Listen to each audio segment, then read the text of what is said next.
welcome back to my channel. Today in this video we're gonna trim a mule and learn a little bit about mule anatomy. Stay tuned. Hope you enjoy. Thanks for watching.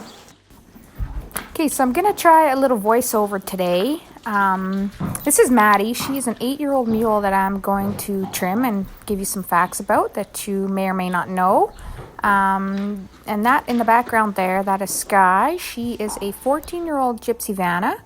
We'll get to her at another time. Mules are typically a donkey father and a horse mother cross. And a hinny is a horse father, donkey mother. I believe mules are sterile. I'm not totally sure about hinnies though. Mules are also a hardier animal than a horse, hence why they're usually used as pack animals. They can go for days, they can go through all kinds of terrain, and they are super, super strong. It's unreal how strong they are, and super intelligent too. The skin of a mule is a lot less sensitive than the skin of a horse. They're way more resistant to weather and flies, things like that. If you've ever seen pictures of horses or mules with snow on their backs and it looks like they're really cold, that is not true. Their hair is insulating them, hence the fact that the snow is not melted, meaning the heat from the skin has not gotten past the hair, so the snow is staying there because it's getting no heat and it's not melting off. The hair on a mule is also a lot more wiry compared to a horse. Whereas horses have like a soft kind of hair, donkeys typically have like a wiry hair, and mules usually get the wiry hair from the donkeys. The average lifespan of a mule is 40 to 50 years, whereas the average lifespan of a horse is 25 to 30 years. So mules typically do live a little bit longer than horses. This is a new fact for me. So a horse has 64 chromosomes and a donkey has 62 chromosomes, which means mules end up with 63 chromosomes. When you're looking at horses' feet, usually there's quite a difference between the front angles and the hind angles.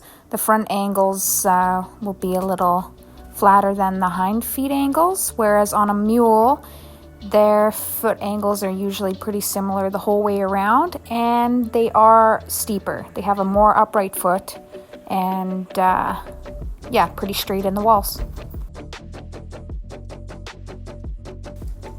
Mules are very, very smart. They do hold grudges, so they're kind of a one-person animal. If you tick one off, you're probably not going to get on its good side again, which is unfortunate, and I have learned that before. Mules and donkeys are considered prey animals, but they do have predator instincts. A lot of farmers with cattle will throw a mule or a donkey in their pasture when they're calving, just because they will run off coyotes and wolves and other animals that are out to get the calves. But they do have prey instincts too, so they are scared of bigger animals.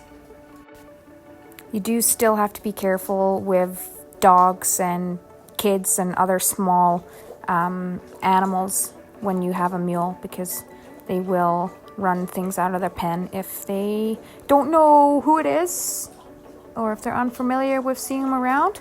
So just be careful if you ever decide to get a mule or donkey. Here's another fun fact that I did not know. This could be why mules are smarter than horses. So typically, the gestational period for a horse is 11 months, and for a mule, it is 12 months. So their brain gets to bake a little bit longer inside that womb. Mules can kick out the side as well, and they don't give you a warning if they're going to kick. They just fire away and hope that you're not in the way, because it hurts when you get kicked by a mule.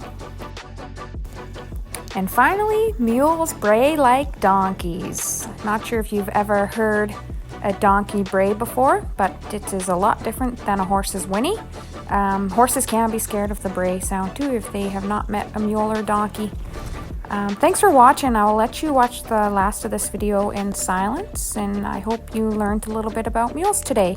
And I will attach some pictures of mules' feet at the end here, just so you can see a little bit closer and get a little bit of a description. Thanks for watching.